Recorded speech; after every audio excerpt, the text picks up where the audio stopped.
She believed the moment belonged only to her. In a home built on wealth and control, privacy was assumed, especially behind closed doors.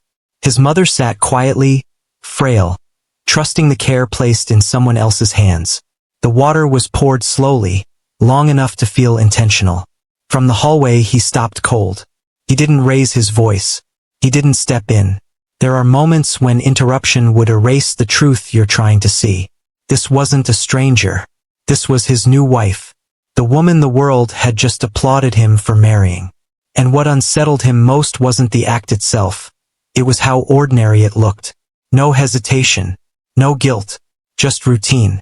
As if this was how things were done when no one important was watching. His mother didn't react. She never did anymore. Silence had become her way of surviving dependence. The water soaked through her clothing, then the chair beneath her. Still, she said nothing. He stayed where he was, unseen, realizing that this moment would divide his life into two parts. Before he knew and after.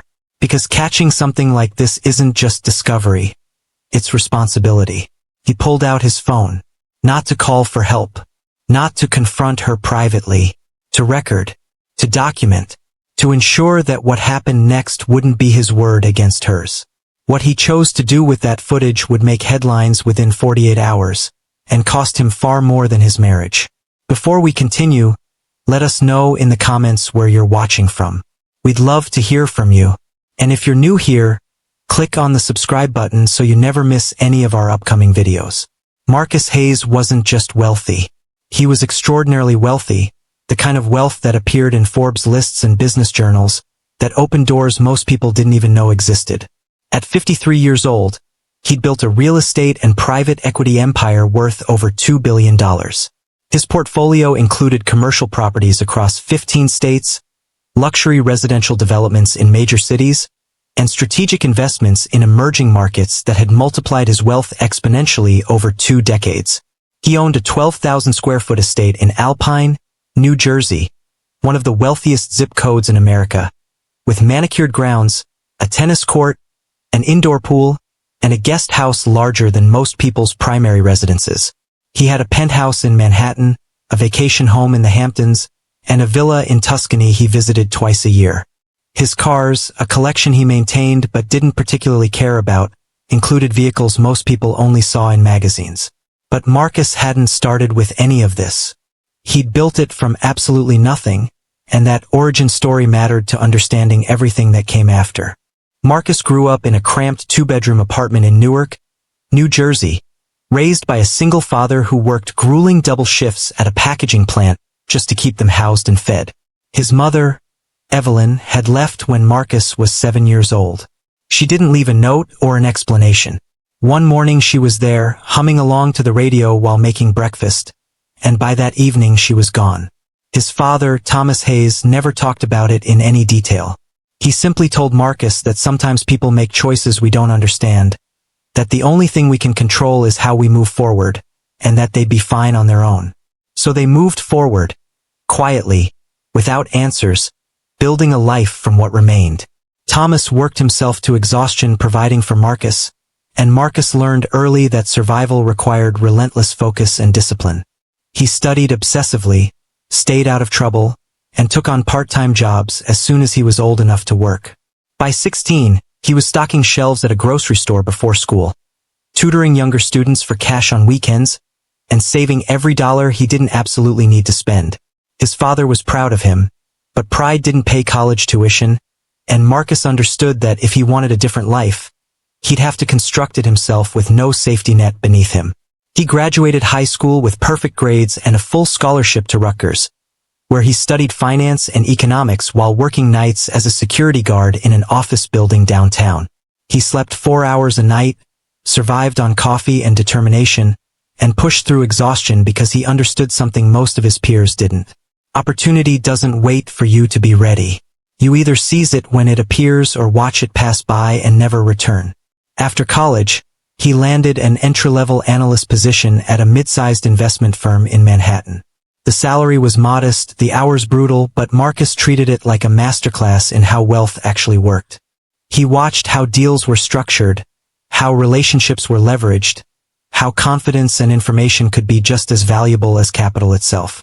He absorbed everything, asked questions that made senior partners take notice, and within 3 years had been promoted twice.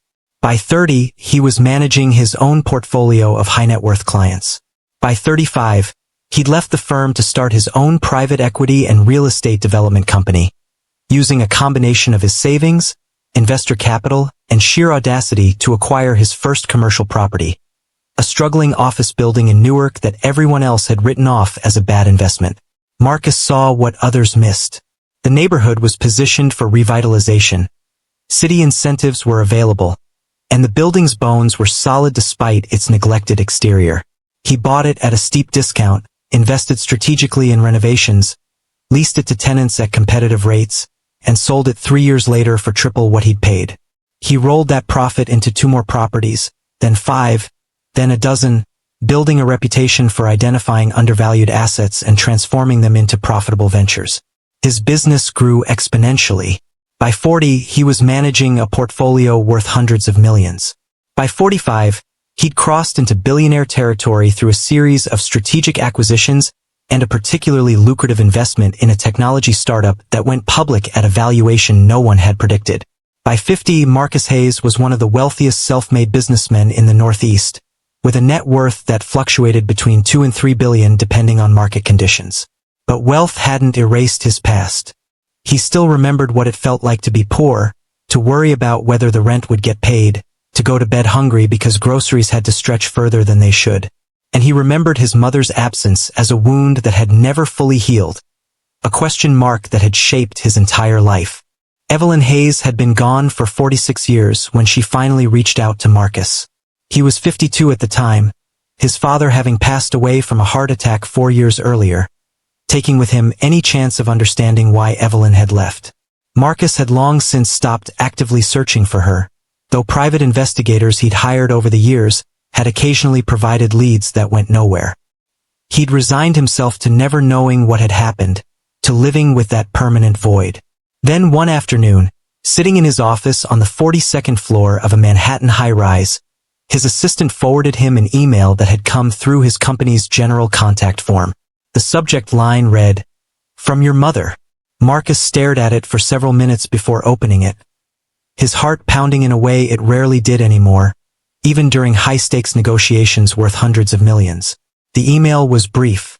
Evelyn explained that she'd left because she'd been struggling with untreated bipolar disorder and severe depression, that she'd been terrified she'd harm Marcus in one of her episodes, that she'd believed removing herself was the only way to keep him safe. She said she'd spent decades in and out of treatment, working minimum wage jobs, living in shelters and subsidized housing, slowly stabilizing with medication and therapy. She said she'd been too ashamed to reach out sooner, too certain that Marcus was better off without her.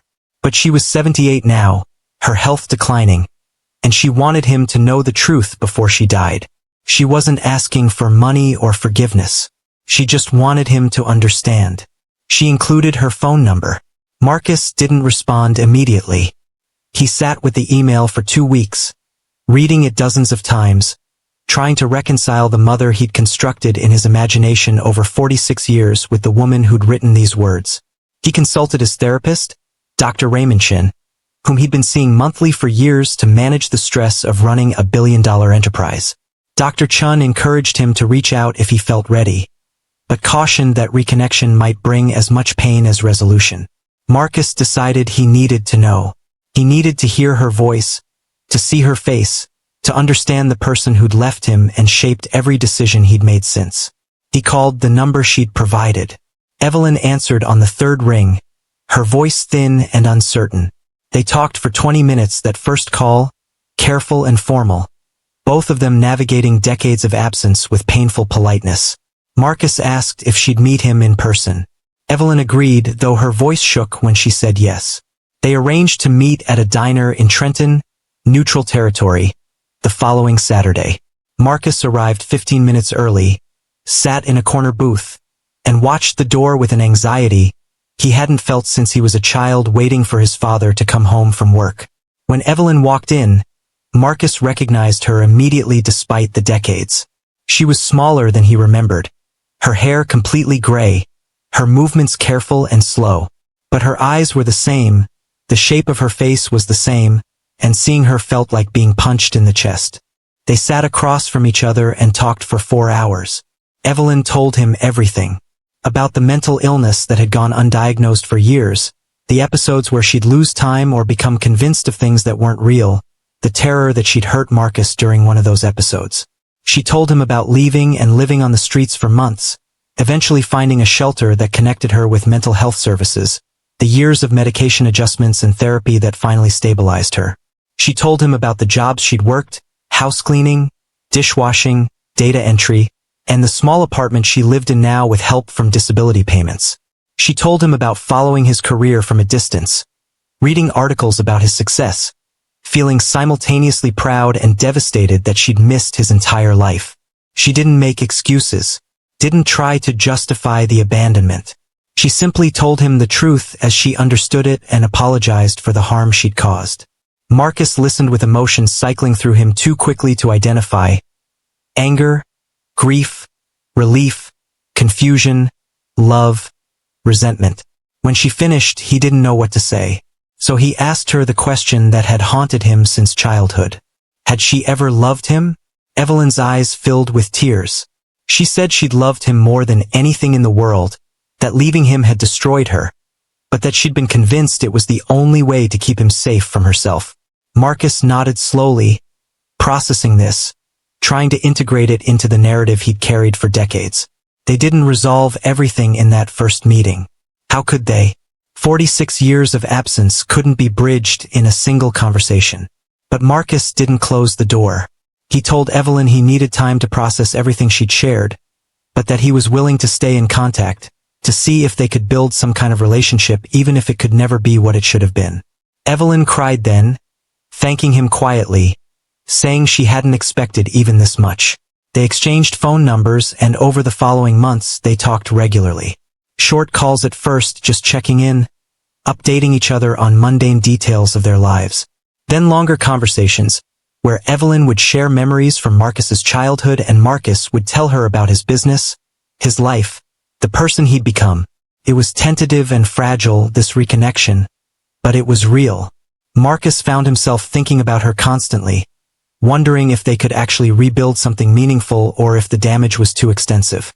He decided to try. He invited her to visit his home in Alpine. Evelyn came on a Sunday afternoon, her eyes widening when she saw the estate, the sheer scale of what her son had built. Marcus gave her a tour, introduced her to his household staff, and they spent the afternoon sitting in the garden talking about everything and nothing. It felt surreal but also right in a way Marcus hadn't expected. When Evelyn left that evening, Marcus hugged her for the first time in 46 years. She felt frail in his arms, breakable, and he realized how much time had been lost, how much he wanted to protect her now even though she'd spent most of his life absent. But Marcus's personal life was about to become even more complicated. 6 months after reconnecting with Evelyn, he met Rachel Winters at a charity gala in Manhattan. Rachel was 38, beautiful in a way that commanded attention, with sharp intelligence and the kind of polish that came from years of navigating elite social circles. She ran a boutique consulting firm that advised nonprofits on fundraising strategy, and she'd built an impressive reputation helping organizations maximize their donor relationships. They met during the silent auction, both bidding on the same item, a week at a villa in the south of France. Rachel conceded gracefully when Marcus outbid her, then approached him afterward with a smile and a comment about his competitive streak. They talked for 20 minutes, discovered shared interests in art and international development, and exchanged business cards. Marcus wasn't looking for a relationship. He'd been divorced once in his 30s, a brief marriage that had ended amicably when both parties realized they'd been more in love with the idea of partnership than with each other. Since then, he'd dated occasionally but never seriously, too focused on building his empire to invest in emotional intimacy. But Rachel intrigued him. She was confident without arrogance, engaging without being performative, and when she mentioned over drinks the following week that she'd grown up working class in Ohio and had built her career from scratch, Marcus felt a recognition he rarely experienced with people in his social circle.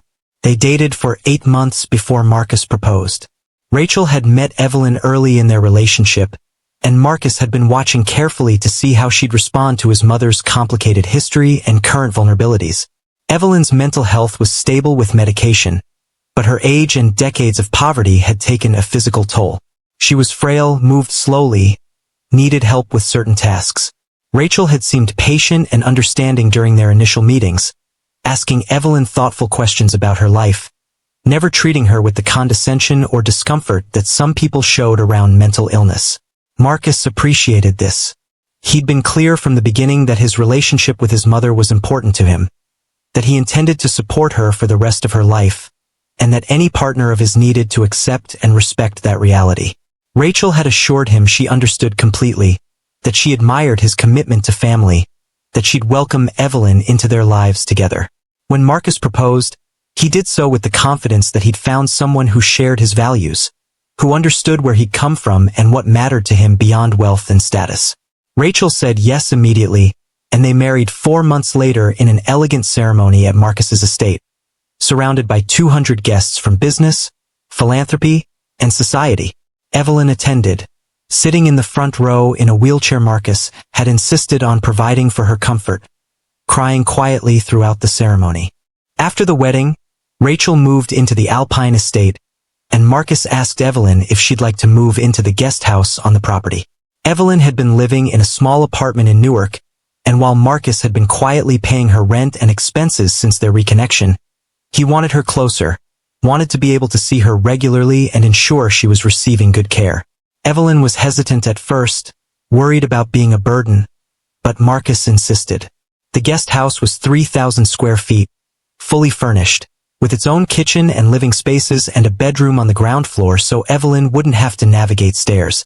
Marcus hired a part-time caregiver to help with tasks Evelyn found difficult: cooking, cleaning, transportation to medical appointments, but Evelyn was still largely independent and spent her days reading, working on puzzles, and tending a small garden Marcus had created for her behind the guest house.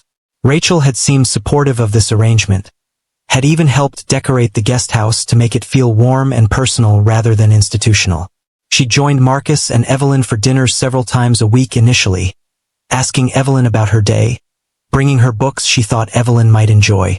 From the outside, it looked like the perfect family integration. Marcus felt, for the first time in his life, like he had everything. Wealth, yes, but also connection, partnership, the family he'd been missing since age 7. He believed he'd built something stable and meaningful, that the fractured pieces of his life had finally come together into something whole. What Marcus didn't know, what he couldn't have known without surveillance or suspicion that hadn't yet developed, was that Rachel's warmth toward Evelyn was entirely performative. Rachel had spent her adult life cultivating the ability to present whatever version of herself would achieve her goals in any given situation. She'd grown up poor, yes, but she'd learned early that charm and strategic relationships could overcome economic disadvantage more effectively than hard work alone. Her consulting business was successful, but it provided mid-six-figure income, comfortable but nowhere near the kind of wealth Marcus represented. When she'd met him at that gala, she'd seen opportunity. Not just for financial security, though that mattered, but for entry into a level of society that had been closed to her despite her professional success. Marcus Hayes wasn't just wealthy. He was connected, respected, positioned at the center of networks that controlled billions of dollars and could make or break careers with a single introduction.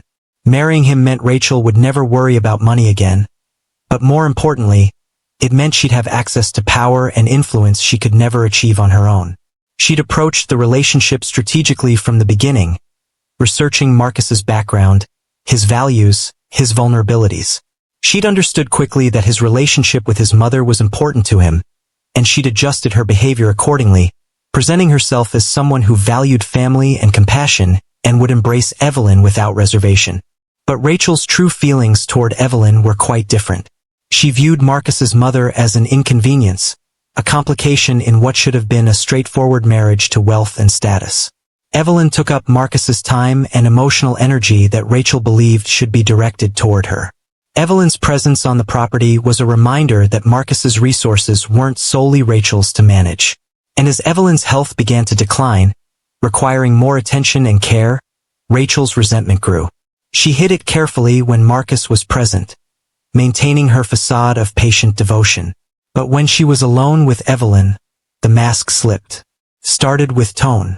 Rachel's voice would lose its warmth when Marcus wasn't around, becoming clipped and cold. She'd answer Evelyn's questions with barely concealed impatience, sighing dramatically when Evelyn needed help with something simple. Evelyn noticed immediately. She'd spent her life attuned to rejection, to signals that she wasn't wanted, and Rachel's contempt was unmistakable. But Evelyn didn't tell Marcus. She was terrified of causing problems, of giving him any reason to regret bringing her back into his life. She'd been given a second chance she'd never believed possible, and she wasn't going to risk it by complaining about his wife. So she absorbed Rachel's coldness silently, the way she'd absorbed so much else in her life, and told herself she was probably being too sensitive, that Rachel was just stressed from work or adjusting to having her around. Then Rachel's behavior escalated beyond coldness into something more actively cruel. It happened gradually, each boundary pushed slightly further than the last. She started speaking to Evelyn as if she were a child, using a slow, condescending tone even when Evelyn was having a clear day mentally. She'd correct Evelyn unnecessarily, interrupt her stories to point out inconsistencies, roll her eyes when Evelyn struggled to remember a word. When Marcus was home, Rachel moderated her behavior just enough to avoid obvious detection. But the pattern was there if someone knew what to look for. She'd steer conversations away from Evelyn, change subjects quickly when Evelyn tried to share something about her day, check her phone ostentatiously when Evelyn was speaking as if to signal that nothing Evelyn said warranted attention. Marcus noticed some of this, felt vague unease during interactions between his wife and mother. But when he gently asked Rachel about it, she had explanations ready. She was exhausted from a difficult client. She had a migraine. She was worried about a funding proposal that wasn't coming together. Marcus, desperately wanting to believe in the woman he'd married, accepted these explanations. He told himself that integrating his mother into their household was an adjustment for everyone, that Rachel just needed time, that occasional impatience didn't indicate anything deeper. He focused on the moments when Rachel did seem kind to Evelyn, constructing a narrative that allowed him to avoid confronting uncomfortable possibilities. About 3 months into the marriage, Evelyn began apologizing excessively. She'd apologize for needing help with tasks she could no longer manage independently. She'd apologize for forgetting things, for asking questions, for existing in spaces she felt she was intruding on despite Marcus's repeated assurances that the guest house was her home for as long as she wanted it. She'd apologize to Rachel most frequently, her voice small and uncertain, as if she were trying to preempt irritation she knew was coming. Marcus found this heartbreaking. He'd tell her she didn't need to apologize, that she belonged there, that he wanted her close. But Evelyn couldn't seem to stop. The apologies became reflexive, automatic, a verbal tic born from anxiety and a lifetime of feeling unwanted. Rachel would accept these apologies without reassurance, sometimes not even acknowledging them, just continuing whatever she'd been doing as if Evelyn hadn't spoken. And Evelyn would shrink a little more each time, her posture folding inward, her voice getting quieter. Marcus sensed something was wrong but struggled to articulate what exactly. He'd catch himself feeling uneasy after interactions between Rachel and his mother, but he couldn't identify anything Rachel had done that was objectively inappropriate. She hadn't yelled, hadn't been overtly cruel. She'd just been distant, efficient, ungenerous with warmth. And maybe Marcus told himself that was understandable. Not everyone naturally excelled at caregiving. Not everyone found it easy to connect with someone from a completely different generation and background. The first incident of physical mistreatment happened about 4 months after the wedding. Evelyn had been having a difficult day, confused about where she was, mixing up past and present in her memory. Rachel had been tasked with helping Evelyn get ready for bed while Marcus finished a conference call with investors in Asia. When Marcus came to the guest house 30 minutes later to say goodnight to his mother, he found Evelyn sitting on the edge of her bed, her shirt buttoned incorrectly, her face flushed and her hands trembling slightly. Rachel stood nearby with her arms crossed, looking irritated. She told Marcus that Evelyn had been uncooperative, that she'd taken forever to get changed, that Rachel had finally had to physically guide her through each step because Evelyn kept forgetting what came next. Marcus asked if everything was okay, and Rachel's composure cracked slightly. She said no, everything wasn't okay. That caring for Evelyn was harder than she'd expected, and she needed Marcus to understand the toll it was taking on her. Marcus immediately apologized to Rachel, thanked her for her patience, and said he'd look into hiring additional help so Rachel wouldn't feel so burdened. Rachel had nodded, her expression softening, and left the guest house. Marcus sat with his mother until she fell asleep, and later, when he was helping her settle under the covers, he noticed red marks on her upper arms, finger-shaped impressions that looked like someone had gripped her tightly. When he asked his mother about them, she said she didn't remember how she'd gotten them, that maybe she'd bumped into something. Marcus let it go, telling himself that Rachel had probably just been trying to steady Evelyn, that caregiving sometimes required physical assistance, that he shouldn't read malicious intent into something that had an innocent explanation. But the marks stayed in his mind, surfacing at unexpected moments over the following weeks. He found himself watching Rachel more carefully when she interacted with Evelyn, looking for signs of impatience or roughness. He didn't see anything obvious.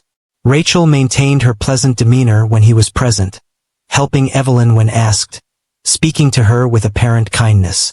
Marcus told himself he'd been paranoid, that the stress of running his company and managing his complicated family situation was making him see problems that didn't exist.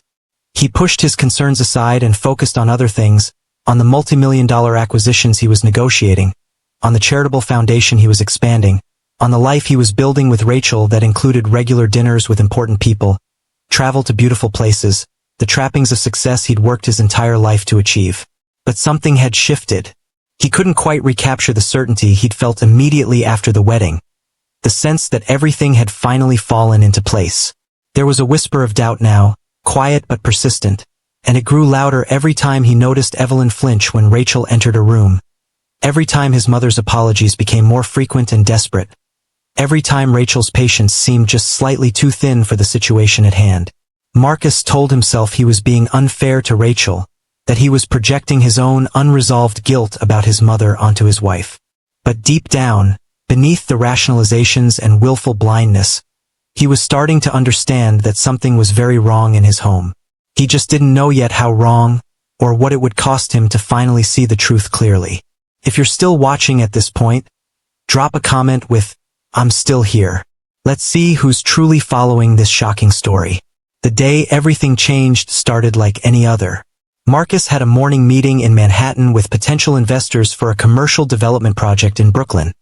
A deal worth approximately $400 million that required his direct involvement in negotiations. He'd planned to be gone until early evening, had told Rachel he'd likely have dinner in the city with the investors if talks went well. But the meeting concluded earlier than expected. The investors were enthusiastic, the terms came together quickly, and by 2 in the afternoon Marcus was in his car being driven back to Alpine instead of killing time in Manhattan. He texted Rachel that he was heading home early, but she didn't respond, which wasn't unusual. She often put her phone on silent when she was working or handling household matters. Marcus arrived at the estate around 3:30, parking in the circular driveway and entering through the front door. The house was quiet. He checked his office, thinking Rachel might be working there, but it was empty. He walked through the main floor, then headed toward the guest house, thinking he'd check on his mother and perhaps spend the afternoon with her since he had unexpected free time. As he approached the guest house, Marcus heard voices through the open window. His mother's voice, soft and confused, asking Rachel what she was doing. And Rachel's voice, sharp in a way Marcus had never heard before, telling Evelyn to sit still and stop making everything so difficult. Marcus slowed his approach, something in Rachel's tone triggering an alarm in his nervous system. He reached the door, which was slightly ajar, and pushed it open slowly. What he saw in that moment would shatter everything he'd believed about the woman he'd married and the life they'd built together. Rachel stood over his mother, who was seated in the chair by the window, and as Marcus watched, frozen in the doorway, Rachel deliberately poured a glass of water over Evelyn's head. Not accidentally, not in a moment of clumsiness. She poured it slowly, methodically, letting the water soak through Evelyn's hair, down her face, onto her clothes and the chair beneath her. Evelyn sat motionless, her hands gripping the armrests, her eyes wide but not with surprise. With resignation. This wasn't the first time. Marcus could see that immediately in his mother's posture. In the way she didn't cry out or protest, just endured it as if she'd learned that resistance only made things worse. Rachel set the glass down on the side table, grabbed a towel, and wiped Evelyn's face roughly, without gentleness or care, muttering something about how pathetic it was that Evelyn couldn't even keep herself dry. Then Rachel turned, saw Marcus standing in the doorway, and froze. For several seconds, neither of them moved. Marcus felt his heart pounding in his ears, felt his hands go cold, felt a rage building in his chest that was unlike anything he'd experienced in his adult life. Rachel's expression cycled rapidly through shock, fear, calculation. She opened her mouth to speak, but Marcus raised his hand, stopping her. He didn't trust himself to say anything yet. Instead, he pulled his phone from his pocket, opened the camera app, and without a word, started recording. Rachel's face went pale. She stepped back from Evelyn, the towel still in her hand, and said his name, her voice uncertain. Marcus ignored her. He kept the camera steady, panning slowly from Rachel's face to his mother's trembling form, capturing the water dripping from Evelyn's hair onto her shoulders, the wet fabric clinging to her thin frame, the defeated slope of her shoulders. He recorded for 30 seconds, maybe 40, documenting everything. Then he lowered the phone, stopped the recording, and finally spoke. His voice came out quieter than he'd expected, almost eerily calm given the fury he felt. He asked Rachel a single question. How long? That's all. How long has this been happening? Rachel's mouth opened and closed. She set the towel down, smoothed her hands over her clothes as if trying to compose herself, and started to say something about Evelyn having an accident, about trying to help clean her up. Marcus cut her off. He repeated the question, slower this time, each word deliberate and hard. How long has this been happening? Rachel's expression shifted from defensive to defiant. She told him he was misunderstanding the situation, that caring for someone with Evelyn's limitations was incredibly difficult, that he wasn't there most of the time, so he didn't know what she dealt with. She said Evelyn had been increasingly uncooperative, that she tried to be patient, that what he'd just seen wasn't what it looked like. Marcus turned away from Rachel and walked to his mother. He knelt down beside her chair, set his phone on the armrest, still recording in case Rachel said anything incriminating, and gently touched Evelyn's hand. His mother flinched at the contact, then relaxed slightly when she realized it was him.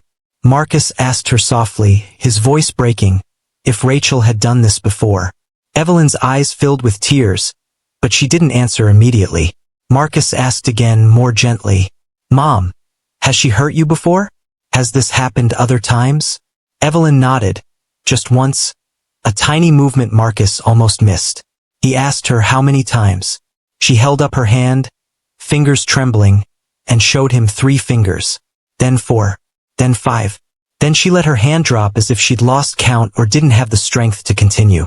Marcus felt something crack open inside him, a dam breaking on emotions he'd been carefully controlling since childhood, when his mother first disappeared from his life. It wasn't just anger, though the anger was vast and consuming.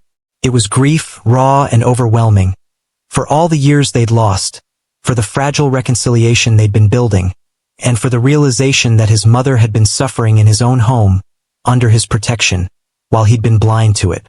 He stood slowly, picked up his phone and stopped the recording, saved the video file, and then opened his contacts. Rachel stepped forward, her voice rising now, telling him he was overreacting, that he needed to calm down and let her explain properly, that this was a misunderstanding that could be resolved if he'd just listen. Marcus didn't look at her. He scrolled to his mother's primary physician, Dr. Anita Gupta, pressed call, and waited for someone to answer. When the receptionist picked up, Marcus explained calmly that he needed to bring his mother in for an emergency evaluation, that he had reason to believe she'd been experiencing abuse and neglect and needed a full medical examination immediately. Rachel's face drained of color. She started talking faster, saying he was going to ruin everything over a misunderstanding, that she'd dedicated herself to helping Evelyn, that this was how he repaid her patience and sacrifice.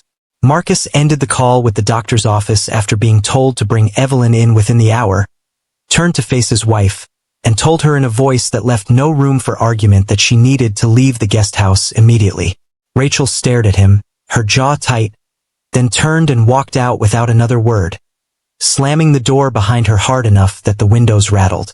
Marcus knelt beside his mother again, wrapping a blanket around her shoulders to stop her shivering, and told her quietly that he was sorry, that he should have seen this sooner, that she was safe now and he would make sure nothing like this ever happened again. Evelyn didn't respond with words. She just leaned into him slightly, her body exhausted, and let him hold her while she cried. After several minutes, Marcus helped her change into dry clothes, moving slowly and carefully, speaking to her gently throughout to let her know what he was doing. Then he guided her to his car and drove her to Dr. Gupta's office, leaving Rachel alone at the estate with instructions texted through his assistant not to touch anything in the guest house and to expect that there would be consequences for what he'd witnessed. The drive to the doctor's office took 20 minutes, and Marcus spent it in silence, one hand on the steering wheel and the other holding his mother's hand, feeling her trembling gradually subside. When they arrived, Dr. Gupta, who had known Evelyn since Marcus first brought her in for care after their reconciliation, took the situation seriously. She conducted a thorough physical examination in a private room, documenting everything she found with clinical precision. There were bruises on Evelyn's upper arms in various stages of healing, indicating repeated incidents of rough handling. There were signs of dehydration and malnutrition. Evelyn had lost 8 pounds since her last visit 6 weeks earlier. Her blood pressure was elevated, consistent with chronic stress. Dr. Gupta asked Evelyn gentle, careful questions about her living situation, whether she felt safe, whether anyone had been hurting her. Evelyn answered haltingly, her words sometimes confused, but the pattern was unmistakable. She described Rachel's coldness, the withheld food and water, the rough handling, the incidents of deliberate humiliation including the water being poured over her head. Dr. Gupta spent 40 minutes with Evelyn, then asked to speak with Marcus privately in her office. She closed the door, sat down across from him, and told him with careful professionalism that based on what she'd observed and what Evelyn had disclosed, she was legally obligated as a mandated reporter to file a report with Adult Protective Services. Marcus had expected this. He told Dr. Gupta he'd already recorded video evidence of one incident, that he planned to cooperate fully with any investigation, and that he wanted to do whatever was necessary to protect his mother and hold Rachel accountable. Dr. Gupta's expression softened slightly. She told him she was sorry, that she knew this must be devastating, but that he was doing the right thing by taking it seriously and acting quickly. She said that many families in similar situations tried to handle things privately or made excuses for the abuser, and that Evelyn was fortunate to have someone willing to advocate for her so strongly. Marcus didn't feel fortunate. He felt like he'd failed his mother catastrophically by not seeing sooner, by bringing Rachel into their lives in the first place, by being so focused on his business empire and his own happiness that he'd missed what was happening right under his nose. Dr. Gupta seemed to sense this. She told him that abusers are often skilled at hiding their behavior, that what had happened wasn't his fault, and that the important thing was that he'd acted when he discovered the truth. She gave him referrals for therapists who specialized in elder abuse trauma, both for Evelyn and for himself, and promised to send her report to Adult Protective Services that same day. Marcus thanked her, returned to the examination room where Evelyn was waiting with a nurse, and helped his mother back to the car. The drive home was quiet again, but different this time. Evelyn seemed lighter somehow, as if simply being believed, having her experience documented and taken seriously, had lifted some weight she'd been carrying alone. When they arrived back at the estate, Rachel was waiting in the main house living room, sitting rigidly on the sofa with her hands folded in her lap. She stood when Marcus and Evelyn entered, started to approach, but Marcus stepped between them immediately. He told Rachel not to come near his mother, his voice flat and hard. Rachel's face flushed with anger. She accused him of treating her like a criminal, of believing lies from a woman whose mind was deteriorating, of choosing his mother over his wife based on confusion and misunderstanding. She said Evelyn probably didn't even remember things correctly, that patients with cognitive issues often confabulated, that he was destroying their marriage over incidents that either hadn't happened or had been completely misinterpreted. Marcus didn't argue. He simply told Rachel that Adult Protective Services would be contacting them within 24 hours, that there would be a formal investigation, and that she needed to prepare herself for that reality because it was happening regardless of what she believed or wanted. Rachel's anger drained away instantly, replaced by something that looked like genuine fear. She asked him if he'd actually reported her, if he'd really gone that far. Marcus said he hadn't needed to, that Dr. Gupta had filed the report as a mandated reporter, but that yes, he would have done it himself if necessary because what she'd done to his mother was criminal abuse and deserved criminal consequences. Rachel sank back onto the sofa, her hands shaking now. She asked him what he expected her to do, where he expected her to go. Marcus told her he expected her to tell the truth when investigators arrived, though he doubted she was capable of that. Then he told her he wanted her out of the guest house entirely, that she was not to go near his mother for any reason, and that she should probably contact an attorney because this wasn't going to simply disappear. He took Evelyn upstairs to the master bedroom in the main house, the room farthest from where Rachel was, and helped her settle into the bed. He stayed with her for hours, sitting in the chair beside the bed while she drifted in and out of sleep, her breathing eventually evening out, her face relaxing for the first time all day. Downstairs, Rachel sat alone with her phone, her mind racing through scenarios and calculations she'd never anticipated needing. She hadn't expected Marcus to react this way. She'd underestimated him, had assumed his desire to preserve his marriage and avoid scandal would outweigh his loyalty to a mother who'd abandoned him decades ago. She'd believed that if confronted, she could explain things in a way that made her seem reasonable, maybe even sympathetic. But the video changed everything. The doctor's report changed everything. And now she was facing consequences she hadn't planned for. Consequences that could destroy not just her marriage but her reputation, her career, everything she'd built over years of strategic positioning. She considered her options methodically. She could deny everything, claim the video was taken out of context, insist that Evelyn's accusations were products of dementia and confusion. But mandated reporter laws meant the investigation would proceed regardless of her protests, and video evidence was difficult to explain away even with the best attorney. She could leave, pack her belongings and disappear before investigators arrived, maybe move somewhere across the country and start over. But that would look like guilt, an admission that she'd done something worth running from, and besides, where would she go? Her entire life was tied to Marcus now. Her consulting business had been semi-retired after the wedding, since Marcus's wealth meant she didn't need to work. She'd distanced herself from her own family years ago, had burned bridges with friends who'd questioned her methods or motivations. Leaving meant starting over with nothing, and Rachel had spent her entire adult life avoiding exactly that kind of vulnerability and instability. So she decided to stay.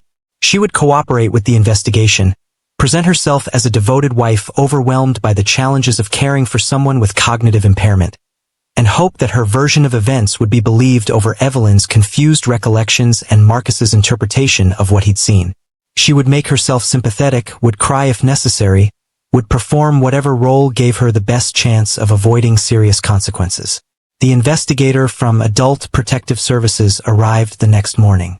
Her name was Patricia Morrison, a woman in her mid-50s with more than 20 years of experience investigating elder abuse cases.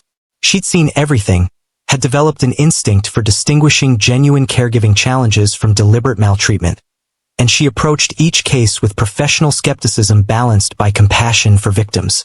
She interviewed Evelyn first, alone in the master bedroom where Marcus had moved her, asking questions slowly and carefully, giving Evelyn time to process and respond despite her occasional confusion. Evelyn struggled with some details, couldn't remember exact dates or times, couldn't always distinguish which incidents happened when, but her description of what Rachel had done remained remarkably consistent. The water poured over her head, the rough handling that left bruises, the harsh words and contemptuous tone, the withheld food and water that left her hungry and thirsty for hours. The feeling of being trapped and afraid in a house that was supposed to be safe, that belonged to her son who she'd thought would protect her. Patricia documented everything meticulously, took photographs of the bruises Dr. Gupta had noted, and thanked Evelyn gently for her courage in speaking up, assuring her that she'd done nothing wrong and that people were going to make sure she stayed safe going forward. Then Patricia interviewed Marcus in his study, away from both women. He showed her the video on his phone, the 38 seconds that captured Rachel pouring water over Evelyn's head with casual deliberation. He explained the context, described the behavioral patterns he'd noticed but rationalized, detailed his mother's vulnerable position as someone with cognitive impairment who'd been dependent on Rachel for care during the hours when Marcus was working. He told Patricia about the visit to Dr. Gupta, about the medical findings that indicated chronic neglect, about his mother's reluctance to disclose abuse initially out of fear that Marcus would send her away. He showed Patricia text messages he'd found on his phone where he'd asked Rachel how his mother was doing and Rachel had responded that everything was fine, that Evelyn was having a good day. Messages that now felt like deliberate cover-ups for what was actually happening. Patricia listened without visible judgment, asked clarifying questions, and assured Marcus that he'd done the right thing by reporting immediately rather than trying to handle it privately. She said too many families tried to protect abusers out of misguided loyalty or fear of scandal, and that his willingness to pursue accountability would likely prevent Rachel from harming other vulnerable people in the future. Finally, Patricia interviewed Rachel in the living room of the main house. Rachel had prepared extensively for this conversation. She wore a simple outfit, minimal makeup, presented herself as humble and sincere rather than polished and sophisticated. When Patricia began asking questions, Rachel's performance was almost flawless. She acknowledged that caring for Evelyn had been more challenging than she'd anticipated, that she'd sometimes felt frustrated and overwhelmed, but insisted she'd never intentionally harmed her mother-in-law.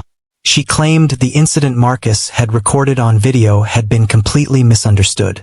She said Evelyn had spilled water on herself and become agitated when Rachel tried to clean her up, that Rachel had been attempting to cool Evelyn down because she seemed overheated and confused, and that the angle of the video made it look deliberate when it had actually been an attempt at helping.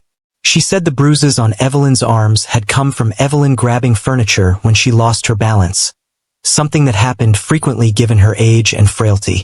As for the weight loss, Rachel claimed Evelyn had been increasingly refusing meals, becoming stubborn about eating, and that Rachel had tried everything she could think of to encourage better nutrition.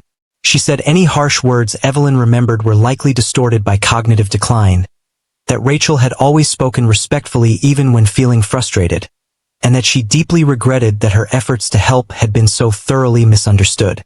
Patricia took extensive notes, her expression neutral and professional throughout. She asked Rachel why, if Evelyn was as uncooperative and difficult as Rachel claimed, she hadn't asked Marcus to hire professional caregivers with training in dementia care. Rachel paused, then said she hadn't wanted to burden Marcus with additional expense or worry, that she'd thought she could handle it, that she'd believed family care was more personal and loving than professional care. Patricia asked why the video appeared to show a slow, deliberate pour rather than the quick spill Rachel was describing.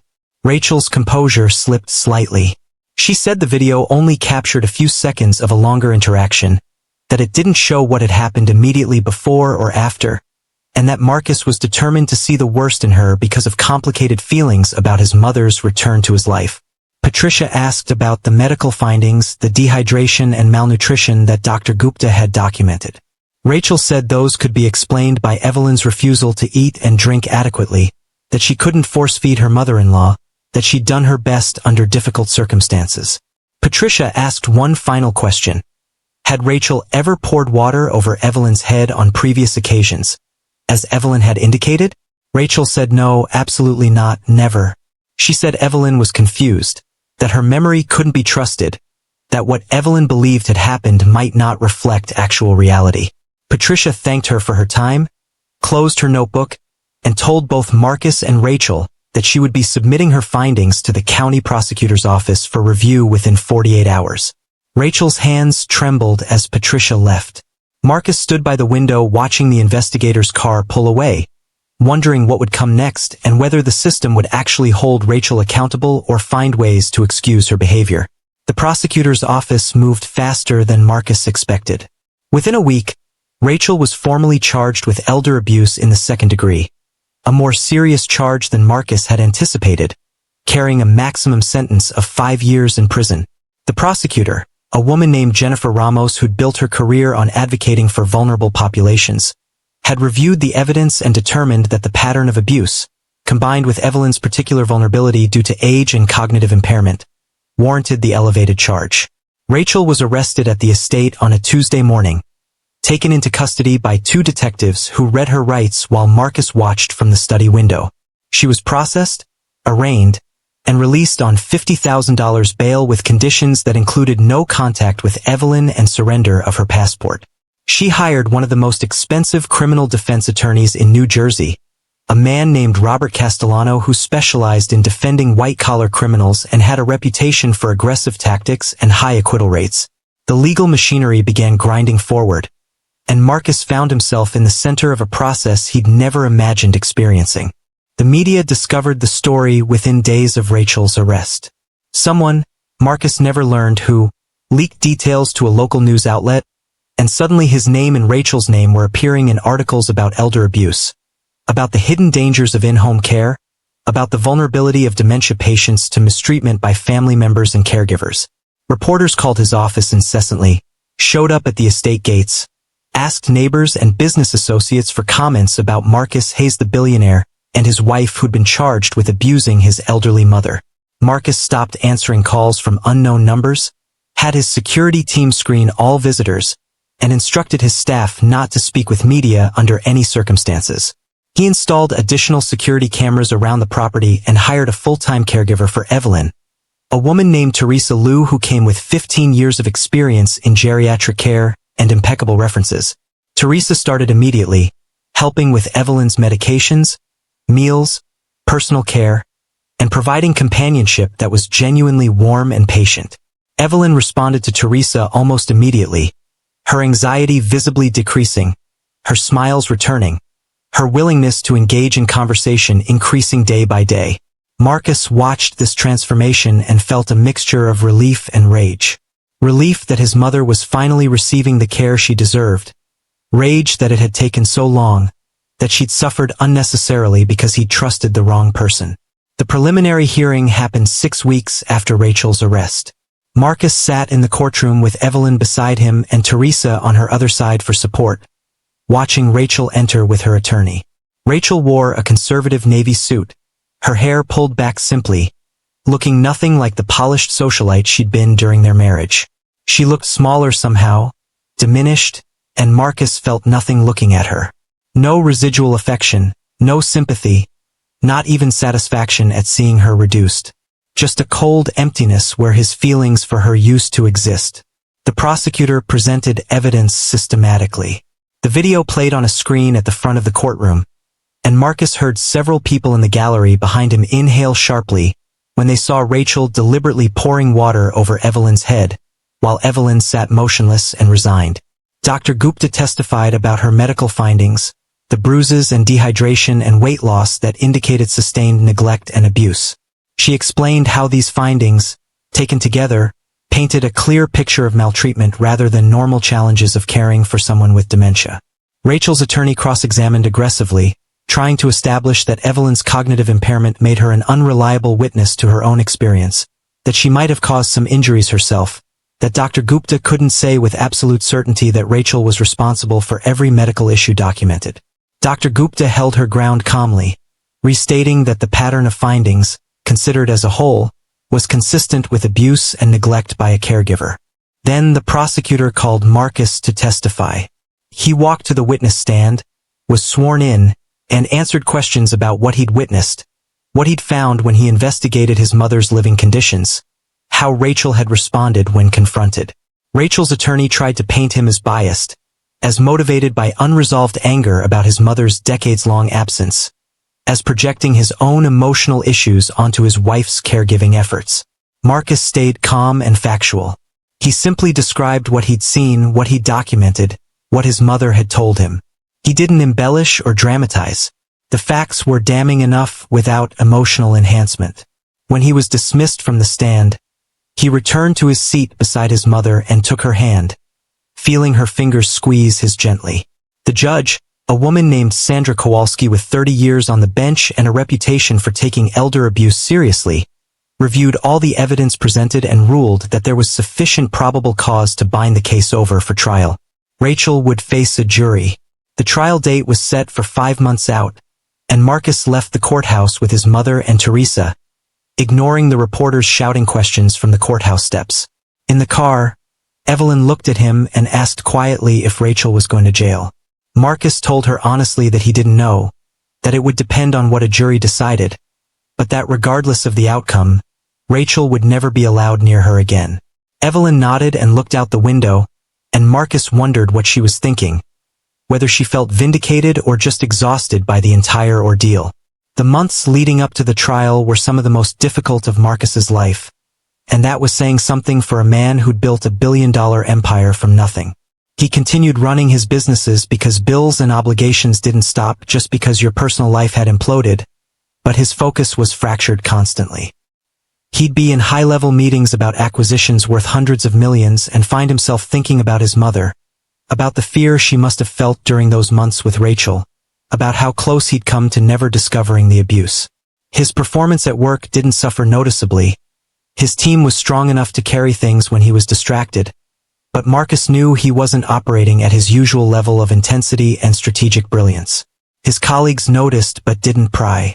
They'd seen the news coverage, understood he was managing an impossible situation, and gave him space.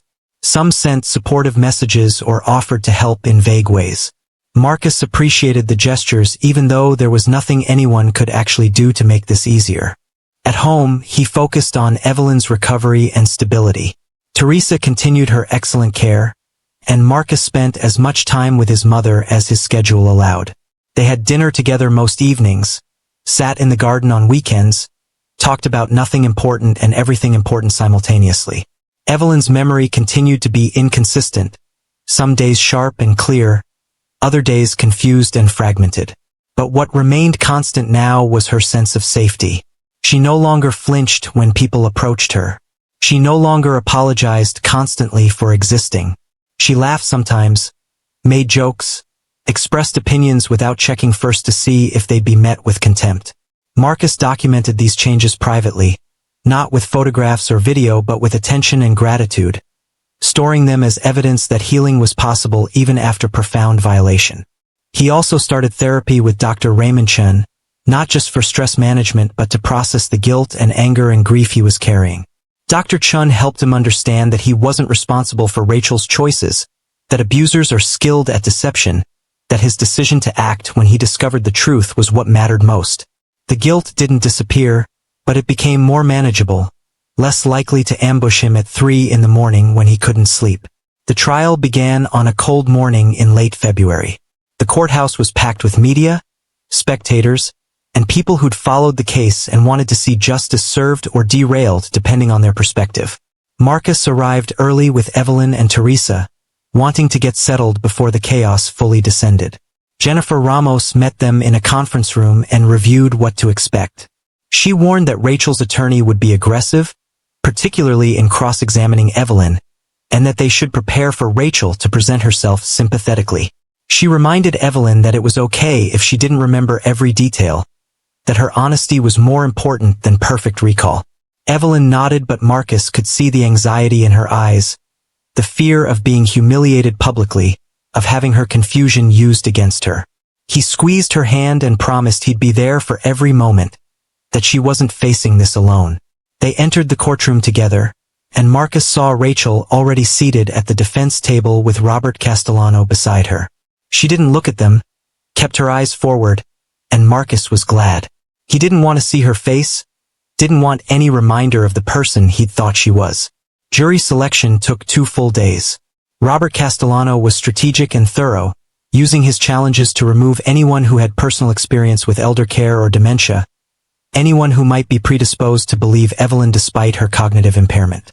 Jennifer countered by striking jurors who seemed dismissive of elder abuse as a serious crime, who referred to it as family business or suggested that caregivers shouldn't face criminal charges for losing patients.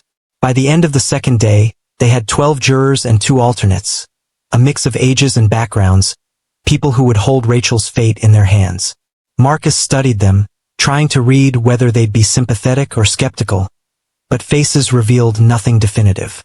All he could do was trust that the evidence was compelling enough to overcome whatever biases or preconceptions existed in that jury box. Opening statements began on day 3. Jennifer stood before the jury and presented the prosecution's case with clarity and controlled emotion. She described Evelyn's vulnerability, her dementia diagnosis, her complete dependence on Rachel for daily care during the hours Marcus was working. She described the pattern of abuse that had been documented through medical records, witness testimony, and video evidence.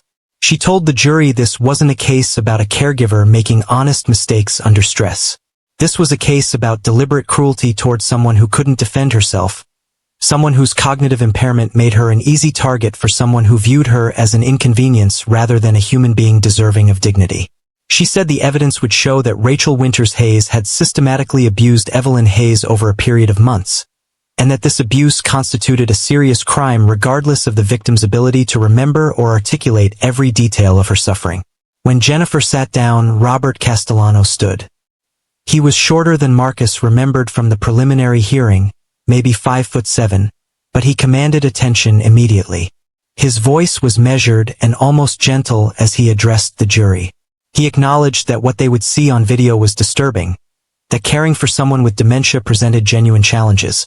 But he urged them to consider context and to remember the high burden of proof the prosecution had to meet.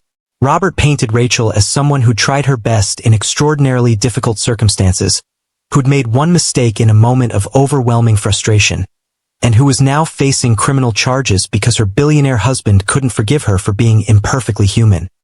He suggested that Marcus's unresolved guilt about his mother's decades-long absence had made him hypersensitive to any perceived mistreatment, that Evelyn's testimony would be unreliable due to her condition, and that the medical evidence could be explained by Evelyn's natural decline and noncompliance with care rather than deliberate abuse. He asked the jury to put themselves in Rachel's position, to imagine the exhaustion and stress of caring for someone whose mind was deteriorating, and to consider whether what they'd see really constituted criminal abuse or whether it was a regrettable incident that had been weaponized by a husband looking for reasons to end his marriage. It was a compelling narrative if you didn't know the full context, and Marcus felt his stomach tighten as he watched some jurors nodding slightly. This wasn't going to be the straightforward conviction he'd hoped for. This was going to be a battle. Over the next week, Jennifer systematically built the prosecution's case. Dr. Gupta testified again in greater detail, walking the jury through each medical finding and explaining why it indicated abuse rather than normal aging or disease progression. Teresa testified about the dramatic improvement in Evelyn's condition once she was removed from Rachel's care, how her weight stabilized, her anxiety decreased, her cognitive function actually improved slightly with proper medication management and compassionate treatment. A pharmacist testified about prescription records showing that Evelyn's medications hadn't been refilled on schedule during the months Rachel was responsible for them. Each witness added another piece to the mosaic of systemic neglect and abuse. Then Jennifer played the video again, and the courtroom went silent. Marcus had seen it dozens of times by now, but watching it in front of a jury that would decide his mother's case felt different. He saw several jurors react viscerally. One woman covered her mouth. A man in the back row shook his head slowly. Rachel stared straight ahead as if the video had nothing to do with her, her face a careful mask of neutral composure. After the video, Jennifer called Marcus to the stand. He testified about discovering the abuse, about what he'd found when he investigated his mother's living conditions, about Rachel's responses when confronted, about his decision to document everything and report immediately rather than handling it privately. Robert's cross-examination was aggressive. He tried to suggest that Marcus's vast wealth had given him unrealistic expectations about caregiving, that he'd never personally dealt with the daily challenges Rachel had faced, that his anger at Rachel might stem from marital problems unrelated to his mother. Marcus remained calm and factual. He said there had been no other marital problems, that he'd been happy until he discovered what Rachel was doing, that his wealth was irrelevant to the basic question of whether his mother had been deliberately harmed by someone who was supposed to care for her. Robert asked if it was possible Marcus had misinterpreted what he'd seen, if the video might show something other than deliberate abuse. Marcus said no, that Rachel's body language and his mother's resignation made it clear this had been routine, that you don't misinterpret water being poured over someone's head while they sit frozen in fear. Then came the moment Marcus had been dreading. Jennifer called Evelyn to testify. His mother walked slowly to the witness stand with Teresa's assistance, and Marcus saw her hands shaking as she was sworn in. Jennifer asked her gentle, simple questions. What was her relationship with Marcus like now? How had Rachel treated her when Marcus wasn't home? Could she describe what happened the day of the video? Evelyn answered slowly, pausing frequently to gather her thoughts. But her account was consistent with everything she'd told Marcus and Dr. Gupta and Patricia Morrison. She described Rachel's coldness, the way her voice would change when they were alone, the incidents of withheld food and water, the rough handling that left bruises, and finally the day Rachel poured water over her head while telling her she was pathetic. She said she'd been too afraid to tell Marcus initially because she thought he might decide she was too much trouble and send her away, that she'd rather endure Rachel's cruelty than risk losing her son again. Several jurors were visibly moved. The woman who'd covered her mouth during the video had tears running down her face. But then Robert stood for cross-examination and everything shifted. He was gentle with Evelyn at first, his tone almost grandfatherly, acknowledging how difficult this must be for her. Then he began asking questions designed to highlight her memory problems. What had she eaten for breakfast that morning? She couldn't remember. What day of the week was it? She hesitated and guessed wrong. Did she remember the specific dates of the incidents she described? She didn't. Could she say with certainty how many times Rachel had poured water over her head? Or was that number approximate? She wasn't sure. Robert wasn't cruel about it.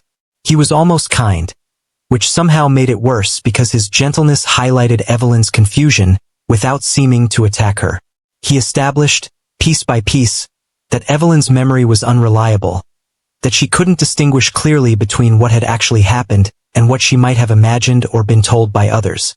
Marcus watched his mother shrink in the witness chair, watched her confidence erode, and felt helpless rage at Robert for doing this even though he understood it was the attorney's job to defend his client. Jennifer tried to rehabilitate Evelyn on redirect, emphasizing that while her short-term memory was impaired, her emotional memory remained intact, that the fear and shame she described were real even if she couldn't recall specific dates or times. But Marcus could see the doubt that had been planted in some jurors' minds. When Evelyn stepped down from the witness stand, she looked devastated, and Marcus met her at the gate separating the gallery from the well of the courtroom, wrapping his arm around her shoulders and walking her out. They didn't stay for the rest of that day's testimony. Evelyn needed to go home, needed to be away from the courtroom and the scrutiny and the feeling that her worth as a human being depended on her ability to remember what she'd had for breakfast. The prosecution rested shortly after, having presented all their evidence, and now it was Rachel's turn to defend herself. Marcus prepared himself for whatever narrative she and Robert had constructed, knowing it would be carefully designed to create sympathy and reasonable doubt. Robert called only 3 witnesses. The first was Dr. Ellen Morrison, a geriatric psychiatrist who specialized in dementia and memory disorders. She'd never examined Evelyn personally but testified as an expert about how dementia affected memory, perception, and the ability to accurately report experiences. She explained that patients with cognitive impairment often experience confabulation, creating false memories unintentionally to fill gaps in their recollection, and that emotional states could influence these confabulations. She said someone who felt neglected or abandoned might unconsciously construct memories that confirmed those feelings even if the events hadn't occurred as remembered. Jennifer objected repeatedly, arguing this was speculative since Dr. Morrison hadn't evaluated Evelyn, but the judge allowed most of it. Marcus watched jurors absorb this information, saw some of them nodding as if it explained the inconsistencies in Evelyn's testimony, and felt his hope for conviction slipping slightly. The video was still powerful evidence, but if the jury believed Evelyn's account was unreliable, they might decide the video alone didn't prove a pattern of abuse beyond reasonable doubt. The second witness was a caregiver named Michelle Torres who'd worked briefly for Marcus and Rachel early in their marriage, before Rachel had taken over Evelyn's care completely. Michelle testified that she'd found Evelyn occasionally difficult, that Evelyn would sometimes refuse help or become agitated during care routines, and that these behaviors were typical of dementia patients but could be extremely challenging for caregivers. She said Rachel had always seemed patient and kind during the brief period they'd overlapped, and that she'd never witnessed anything that concerned her. On cross-examination, Jennifer established that Michelle had only worked in the home for 3 weeks, that she'd been let go before the alleged abuse began, and that she had no knowledge of what happened after her employment ended. But the damage was done. A character witness testifying that Rachel hadn't seemed like someone capable of abuse, at least not during the limited time Michelle had observed her. The third witness was Rachel herself. She took the stand wearing the same simple gray dress she'd worn to the preliminary hearing, her appearance humble and sincere. Robert walked her through her background, her work in nonprofits, her commitment to helping underserved communities. He established her as someone who'd dedicated her career to service, who'd chosen meaningful work over lucrative opportunities, who'd genuinely cared about making the world better. Then he asked her about meeting Marcus, about falling in love with him, about her relationship with Evelyn. Rachel's voice was steady and earnest as she described how she'd welcomed Evelyn into their lives, how she'd understood the importance of Marcus reconnecting with his mother, how she genuinely wanted to help bridge that decades-long gap. She said caring for Evelyn had been much harder than she'd anticipated, that Evelyn's confusion and occasional agitation had tested Rachel's patience in ways she hadn't expected, but that she tried her best every single day to provide compassionate care. When Robert asked about the video, Rachel's composure finally cracked. Her eyes filled with tears, though she didn't let them fall. She said that moment was the worst of her life, that she was deeply ashamed of it, but that it had been taken completely out of context. Rachel testified that Evelyn had been having a particularly difficult afternoon, becoming increasingly agitated and overheated, that she'd spilled water on herself and started hitting at Rachel's hands when Rachel tried to clean her up.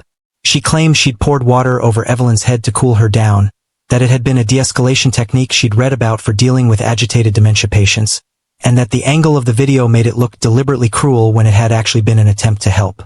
She said she'd been rough with the towel because Evelyn had been resisting, not because she wanted to hurt her. She acknowledged that her frustration had shown in her body language and tone, but insisted that frustration wasn't abuse, that it was a normal human response to incredibly difficult caregiving situations. As for the bruises, Rachel said they'd come from Evelyn grabbing furniture when she lost her balance or resisting care when confused. The missed medications, Rachel claimed, had been because Evelyn frequently refused pills or hid them in her mouth and spit them out later. She said she'd reported all of this to Marcus, but he'd been too busy with work to fully register the challenges she was facing. Marcus felt rage building as he listened to these carefully constructed lies, each one designed to explain away evidence while painting Rachel as overwhelmed and well-intentioned rather than deliberately cruel. Jennifer's cross-examination was precise and devastating. She started by asking Rachel about specific entries in Evelyn's notebook, which had been entered as evidence. Rachel claimed she hadn't known Evelyn was keeping a notebook, that the entries were confused ramblings that shouldn't be taken literally. Jennifer asked why, if Evelyn was as aggressive and uncooperative as Rachel claimed, Rachel had never called Marcus at work to come home and help manage a crisis. Rachel said she hadn't wanted to bother him. Jennifer asked why Rachel hadn't suggested hiring professional caregivers if the situation was so overwhelming. Rachel hesitated, said she'd thought she could handle it, that she'd wanted to save money. Jennifer pointed out that Marcus was a billionaire, that cost wouldn't have been a barrier, and asked if Rachel was seriously suggesting she'd chosen to struggle alone rather than spend her husband's money on professional help. Rachel's answer became less confident. She said she'd thought family care was better than professional care, that she'd wanted to do it herself. Jennifer asked about the video specifically, about why it appeared to show a slow, deliberate pour rather than a quick attempt to cool someone down. Rachel's composure slipped. She said the video only captured seconds of a longer interaction, that it didn't show what came before or after. Jennifer asked why Evelyn had sat completely still if she'd been agitated moments earlier as Rachel claimed. Rachel said she didn't know, that maybe she'd calmed down, that dementia patients were unpredictable. Jennifer asked if Rachel expected the jury to believe that Marcus had walked in on the one moment in months of caregiving where Rachel had lost patience, that every other day had been fine. Rachel said she didn't know what Marcus believed, only what had actually happened. Jennifer wrapped up by asking Rachel directly if she'd ever poured water over Evelyn's head on previous occasions. Rachel said no, absolutely not, never. Jennifer asked if Evelyn was lying then. Rachel said Evelyn was confused, that she wasn't lying intentionally, but her memory couldn't be trusted. Jennifer asked if Rachel had any explanation for why all the physical evidence corroborated Evelyn's account, the bruises and weight loss and dehydration. Rachel said those could be explained by Evelyn's condition and non-compliance. That correlation wasn't causation. Jennifer thanked her and sat down. Rachel left the witness stand looking exhausted but composed, and Marcus wondered if the jury had seen through her performance or been convinced by it. He genuinely couldn't tell from their faces. Closing arguments happened the next day. Robert went first, speaking about reasonable doubt and the high burden of proof the prosecution had to meet. He reminded jurors of Dr. Morrison's testimony about unreliable memory in dementia patients, urged them to consider that the video showed only a single moment that could be interpreted multiple ways, and suggested that Marcus's wealth and guilt had made him interpret Rachel's actions through the worst possible lens. He painted Rachel as someone who'd tried her best and was now facing prison because one bad moment had been recorded and weaponized. It was effective and Marcus hated how effective it was. Then Jennifer stood for her closing. She was quieter than Robert, less theatrical, but her words carried tremendous weight. She reminded the jury that this case wasn't about one bad moment, but about a pattern of abuse documented by medical professionals, by Evelyn's contemporaneous notes, by multiple witnesses. She asked them to watch the video again in their minds, to remember Rachel's expression, the lack of urgency or concern, the methodical way she'd poured the water. She acknowledged that Evelyn's memory was impaired but reminded them that physical evidence doesn't lie, that medical records don't confabulate, that the pattern of findings all pointed in one direction. She said elder abuse thrives in invisibility and silence, that it happens to people who can't defend themselves, and that the law exists specifically to protect those vulnerable individuals. She asked the jury not to send a message that abusing someone with dementia isn't really a crime because the victim can't be a perfect witness. The jury deliberated for 11 hours over 2 days. Marcus waited in a private room with Evelyn and Teresa, unable to eat or focus on anything except the clock. Every time footsteps passed in the hallway, his heart would race. Finally, late on the second afternoon, a bailiff knocked and told them a verdict had been reached. Marcus's hands were shaking as they walked back into the courtroom. The space felt smaller somehow, the air thick with anticipation. Rachel was already seated at the defense table, her face pale, her hands folded tightly on the table in front of her. The jury filed in, 12 people who'd held Marcus's mother's dignity in their hands for nearly 2 weeks, and took their seats. None of them looked at Rachel, which Marcus had heard was often a bad sign for defendants. But he didn't let himself hope yet. The judge asked if they'd reached a verdict. The foreperson, a man in his 60s who'd worked in healthcare administration before retiring, stood and said they had. The judge instructed him to hand the verdict form to the bailiff, who walked it over to the bench. Judge Kowalski read it silently, her face revealing nothing, then handed it back to the bailiff to return to the foreperson. She asked the defendant to rise. Rachel stood with Robert beside her, her body rigid with tension. The judge asked the foreperson to read the verdict. The silence that followed felt endless, as if time itself had stopped to witness this moment. Then the foreperson spoke, his voice clear and steady. In the matter of the state of New Jersey versus Rachel Winters Hayes, on the charge of elder abuse in the second degree, we the jury find the defendant guilty. Marcus heard the word guilty and felt something fundamental shift in his chest, a pressure he hadn't fully realized he'd been carrying suddenly releasing. Beside him, Evelyn made a small sound, part sob and part exhale, and Teresa wrapped an arm around her shoulders. At the defense table, Rachel remained standing but swayed slightly, her face draining of what little color it had left. Robert immediately asked to poll the jury, and one by one, each juror confirmed that guilty was their individual verdict. 12 guilty votes. Unanimous. The judge thanked the jury for their service and their careful deliberation, dismissed them with the court's gratitude, and set a sentencing date for 6 weeks out. She ordered Rachel remanded to custody immediately pending sentencing, and 2 bailiffs approached the defense table. Rachel turned to look at Marcus and Evelyn for the first time since the verdict, her expression containing something that looked like shock mixed with bitter resentment. Then the bailiffs took her into custody, and she was led through the door at the back of the courtroom, disappearing from view. Marcus turned to his mother, who was crying now, tears streaming down her face as Teresa held her. He pulled them both into an embrace, and Evelyn trembled against him. These weren't tears of celebration or triumph, Marcus understood. They were tears of release, of validation, of grief for everything that had led to this moment. The jury had believed her. Despite her imperfect memory, despite her confusion, despite every attempt to discredit her testimony, 12 strangers had decided that her experience mattered, that what had been done to her was wrong, that the person who'd harmed her deserved consequences. Outside the courtroom, reporters swarmed, but Marcus's security team had anticipated this and created a path to the car. Jennifer Ramos spoke briefly to the media on the courthouse steps, saying that justice had been served, that elder abuse would not be tolerated regardless of the victim's cognitive state, and that she hoped this verdict would encourage other families to come forward when they suspected abuse. Marcus didn't make any statement.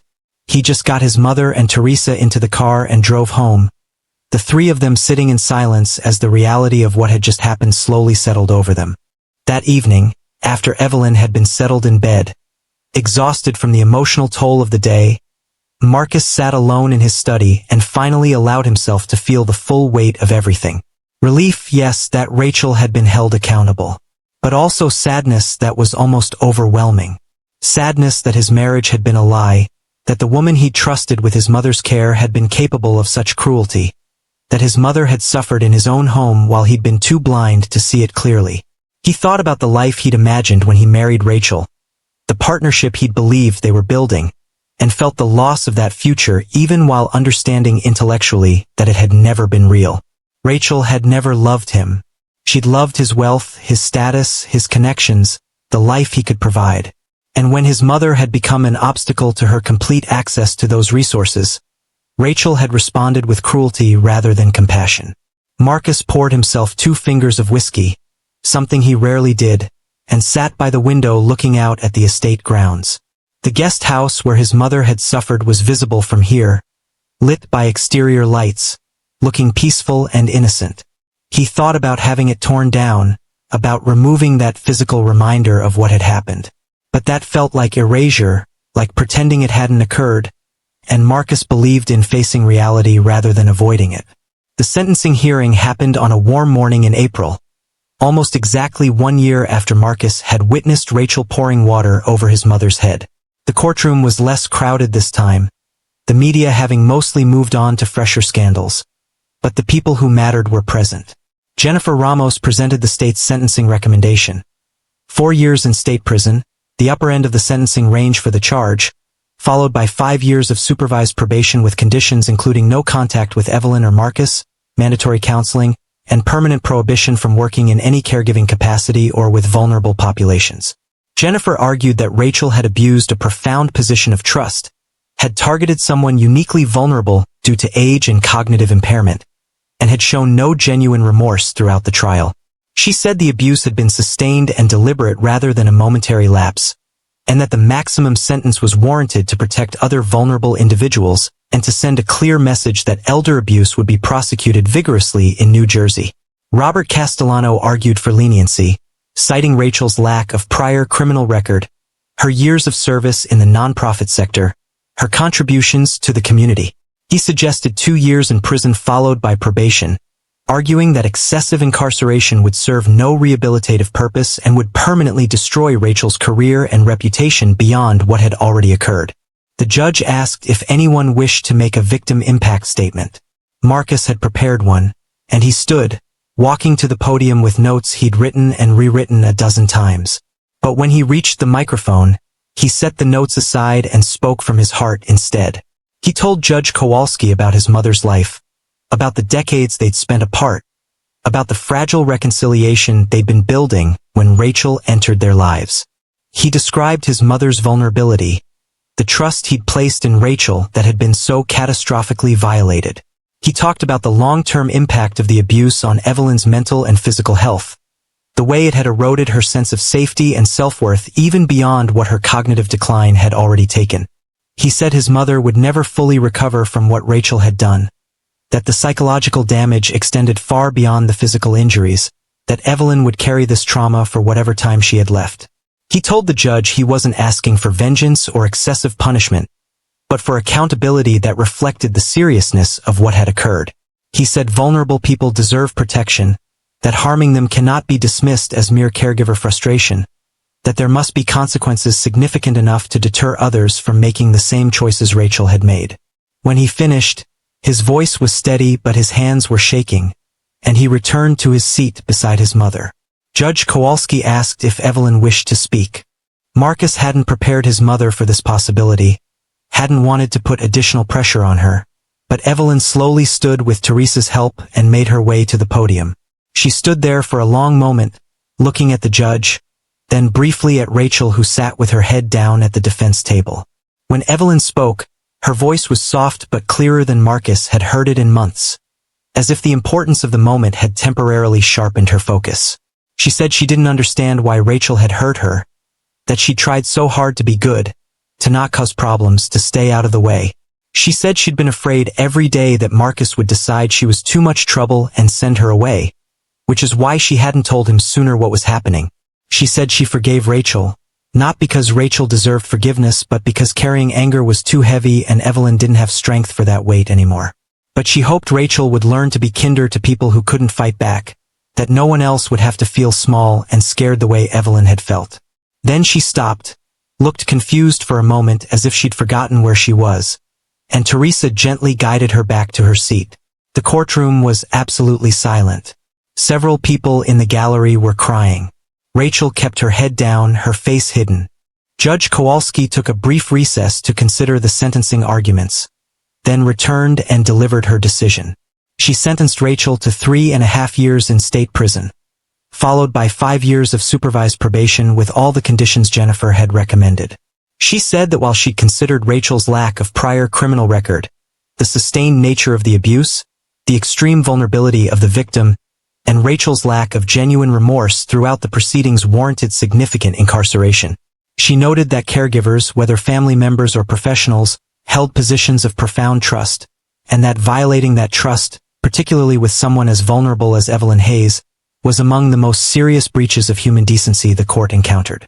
She said she hoped the sentence would provide Rachel with an opportunity for genuine reflection and change, though she acknowledged that such change would have to come from within Rachel herself. She told Rachel directly that what she'd done to Evelyn Hayes was cruel and unacceptable, that wealth and social position didn't excuse or mitigate the harm she'd caused, and that the court hoped she would emerge from incarceration with greater empathy and respect for human dignity.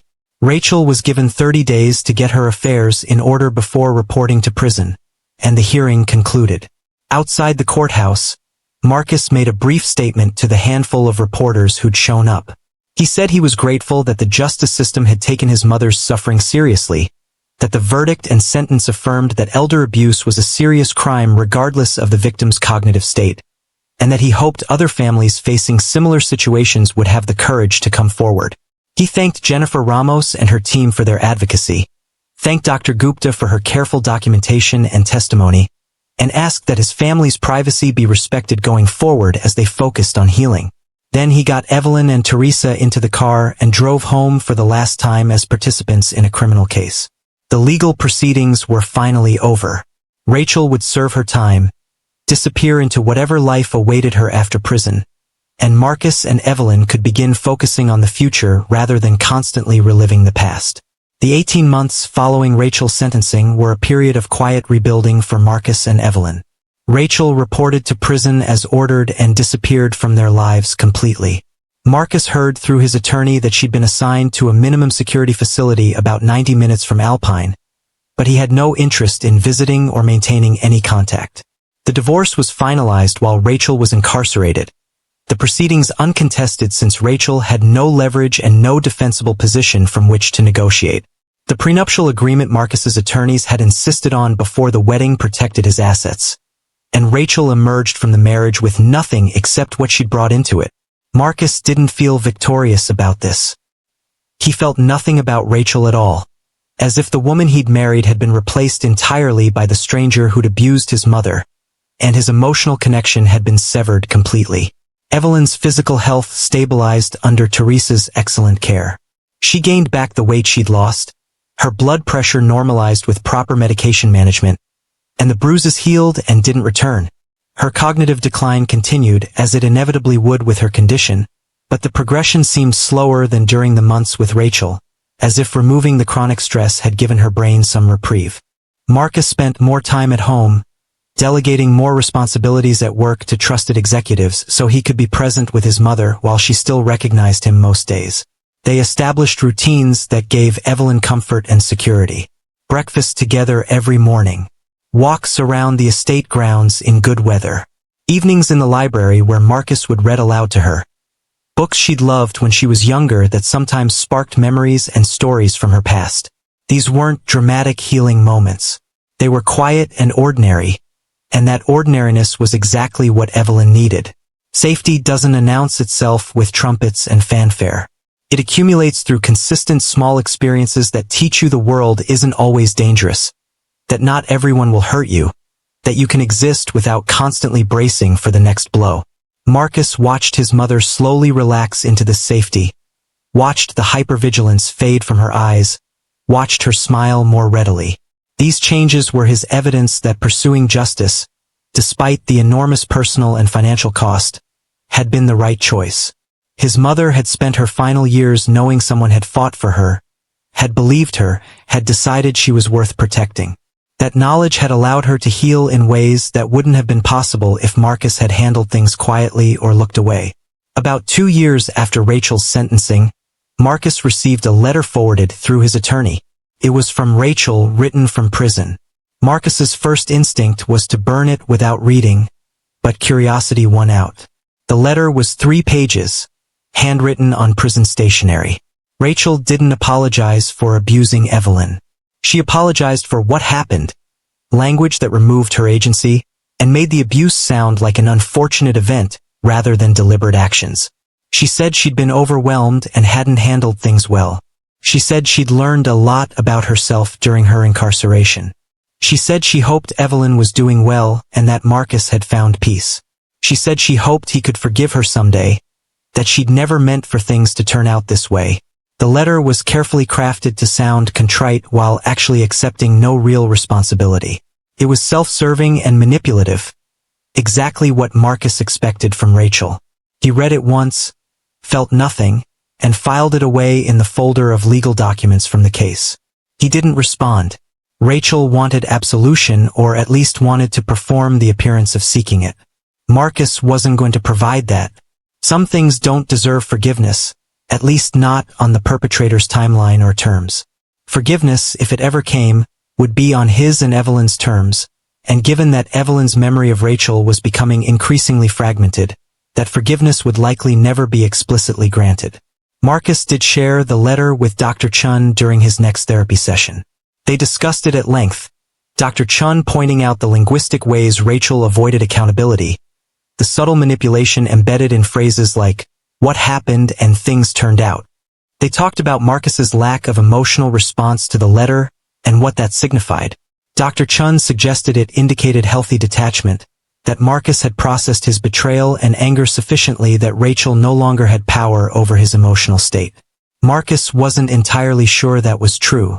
Sometimes his lack of feeling about Rachel worried him, made him wonder if he'd shut down some essential part of himself in response to the trauma. But Dr. Chun assured him that selective emotional shutdown, protecting yourself from people who've proven they'll harm you, was adaptive rather than pathological. Marcus chose to believe him.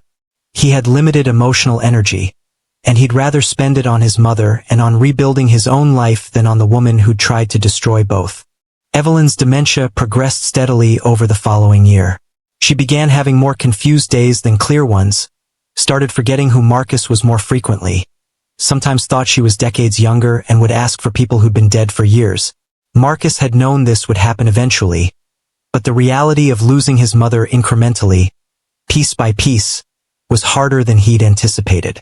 Teresa was invaluable during this period, knowing how to redirect and comfort Evelyn without condescension, maintaining her dignity even as her independence eroded. Marcus watched Teresa work and learned from her. He learned that caregiving required bottomless patience, that love sometimes meant repeating yourself endlessly without frustration, that dignity could be preserved even when cognitive function couldn't. These were lessons he should have insisted Rachel learn, but Rachel had never been interested in learning. She'd been interested in control and in removing obstacles to her access to Marcus's wealth. The contrast between Teresa's genuine compassion and Rachel's performed kindness was stark, and it taught Marcus things about human nature he wished he hadn't needed to learn. About 3.5 years after the trial, when Evelyn was 83 years old, her dementia reached a point where home care was no longer safe or sufficient even with Teresa's full-time presence. She'd begun wandering at night, becoming agitated in ways Teresa couldn't always manage safely, occasionally becoming physically aggressive when confused about where she was or who people were. After one incident where Evelyn had fallen down 3 stairs while trying to leave the house at 2 in the morning, fracturing her hip, Marcus accepted what he'd been avoiding. His mother needed memory care in a specialized facility, a place with staff trained specifically for advanced dementia, with security measures and medical support he couldn't replicate at home. The decision felt like failure even though he knew rationally it wasn't. He'd kept his promise. She'd lived with him, been safe with him, for nearly 5 years since their reconnection. That was more than most families managed. But guilt doesn't respond to logic, and Marcus felt it heavily as he toured facilities trying to find one that felt right. He chose a place called Heritage Gardens, about 15 minutes from his estate, small and well-regarded with a philosophy of person-centered care even for residents with advanced dementia. The rooms were private and decorated to feel home-like. There was a secured garden where residents could walk safely. The staff-to-resident ratio was exceptional, and when Marcus interviewed the director, a woman named Dr. Patricia Chun who devoted her career to dementia care, he felt reasonably confident this was the best available option. He moved Evelyn in on a Tuesday morning in October, bringing familiar items from her room, photographs, her favorite blanket, some of the watercolor paintings she'd created during her clearer days that Marcus had framed. Teresa came to help with the transition, to provide continuity and comfort. Evelyn was having a particularly confused day, didn't fully understand where they were or why, kept asking when they were going home. Marcus stayed for 8 hours that first day, helping her acclimate, introducing her to staff members, walking through the garden with her repeatedly. When he finally had to leave, Evelyn cried and reached for him, asking him not to leave her there. It was one of the hardest things Marcus had ever done, walking away while his mother was distressed. The staff assured him this was normal, that she'd calm down once he was gone, that prolonged goodbyes often made transitions more difficult. He trusted their expertise, but it didn't make driving away any easier. He visited 3 times a week initially, then settled into a routine of visiting every other day. Evelyn's recognition of him became increasingly inconsistent. Some visits she knew exactly who he was, would light up when he entered her room, would hold his hand and tell him she loved him. Other visits she'd look at him with polite confusion, treating him like a friendly stranger whose name she couldn't quite remember. The staff told him this was expected, that dementia erased recent memories first, and since their reconciliation was relatively recent in the context of her life, those memories were particularly vulnerable. What remained longer were older memories, from when Marcus was a child, before she'd left. Sometimes she'd call him by his childhood nickname. Sometimes she'd ask where his father was, forgetting Thomas had died years ago. Marcus learned to enter each visit without expectations, to accept whatever version of his mother showed up that day, to find value in simply being present even when she didn't know him. It was a different kind of love than what he'd experienced when she first moved into his guest house. Less reciprocal, more about his commitment regardless of what he received in return. But it was love nonetheless, and Marcus showed up faithfully, bearing witness to his mother's gradual disappearance even when that witness-bearing brought him no comfort or satisfaction. Teresa continued visiting regularly too, on her own time, no longer employed as Evelyn's caregiver but coming anyway because the relationship had transcended professional boundaries and become genuine care. She'd bring books to read aloud to Evelyn, or sometimes just sit with her in comfortable silence. Marcus was profoundly grateful for this, for Teresa's commitment beyond what any job required. It reminded him that goodness existed abundantly in people, that Rachel had been an aberration rather than the norm. Most people, when given the opportunity, chose kindness. Most people treated vulnerable individuals with respect and gentleness. Rachel's cruelty had been the exception, and while that exception had caused tremendous harm, it hadn't destroyed Marcus's fundamental belief in human decency. He'd seen too much evidence of genuine compassion from Teresa, from Dr. Gupta, from Jennifer Ramos, from the jury that had believed his mother, from the staff at Heritage Gardens who spoke to residents with advanced dementia as if their words and presence still mattered deeply. These small acts of respect, repeated daily by dozens of people, were their own form of justice. They proved that Evelyn's worth wasn't contingent on her cognitive ability, that she deserved care and dignity simply because she was human. Evelyn lived at Heritage Gardens for 14 months before she passed away peacefully in her sleep one morning in late November. The facility called Marcus at dawn, and he drove there immediately, arriving within 20 minutes. He sat with her body for nearly 2 hours before the funeral home arrived, holding her hand, talking to her even though she was gone, saying things he hoped she could somehow hear. He told her he loved her. He told her he was grateful for the years they'd had together after her return, however complicated and painful parts of those years had been. He told her he understood now why she'd left all those years ago, that he didn't hold it against her, that he forgave her completely. He told her she'd been braver than she knew, surviving decades of mental illness and poverty and shame, finding her way to treatment and stability, having the courage to reach out to him after 46 years of absence. He told her she'd taught him things he'd needed to learn, about resilience, about the possibility of second chances, about how people could survive terrible things and still find their way back to connection. He told her he was sorry for the pain she'd experienced at Rachel's hands, sorry he hadn't seen it sooner, but that he hoped the final years of her life had given her some peace and safety. He told her that her suffering hadn't been meaningless, that her story had already helped other families recognize and report abuse, that her willingness to testify despite her fear had made a difference beyond just their family. The funeral was held on a cold afternoon the following week. It was small and intimate, attended by Teresa, Dr. Chen, Jennifer Ramos, who'd become something like a friend during the years since the trial, several staff members from Heritage Gardens who'd grown fond of Evelyn, a few of Marcus's business associates who came to support him, and Rebecca Torres, the journalist who'd written the article about elder abuse years earlier and had stayed in occasional contact. Marcus delivered a eulogy that was honest rather than sanitizing. He talked about his mother's struggles with mental illness and addiction, about the decades they'd spent apart, about the difficult reconciliation and what it had cost both of them. He talked about the abuse she'd suffered and how she'd survived it with quiet dignity. He talked about the lessons she'd taught him, intentionally and unintentionally, about showing up even when it's difficult, about protecting vulnerable people regardless of the personal cost, about the possibility of healing even when it's incomplete. He said his mother's life hadn't been easy, that she'd made mistakes and suffered consequences and carried shame that wasn't entirely hers to carry. But she'd also survived, had fought her way to sobriety and stability, had reached out to rebuild a relationship she'd thought was lost forever, and had taught him what love looks like when it's been tested and refined by hardship. He said he missed her, would continue missing her, but that he was grateful for every conversation and meal and garden afternoon they'd shared. Those moments were enough. They had to be. After the funeral, Marcus returned to his estate that felt cavernous and empty in a way it never had before. His mother's absence was palpable, a missing presence that seemed to echo through rooms that had once held her voice and her gentle movements. He spent the evening sorting through her belongings from Heritage Gardens, deciding what to keep and what to donate, a task that was both painful and necessary. He kept the photographs, the watercolors she'd painted, a few of her favorite books, her journals from the years after she'd gotten sober where she documented her slow journey back to stability. He donated her clothes to a women's shelter, her art supplies to a senior center, her medical equipment to families who needed it. As he worked, Marcus reflected on everything that had happened since that afternoon 4 years ago, when he'd witnessed Rachel pouring water over his mother's head.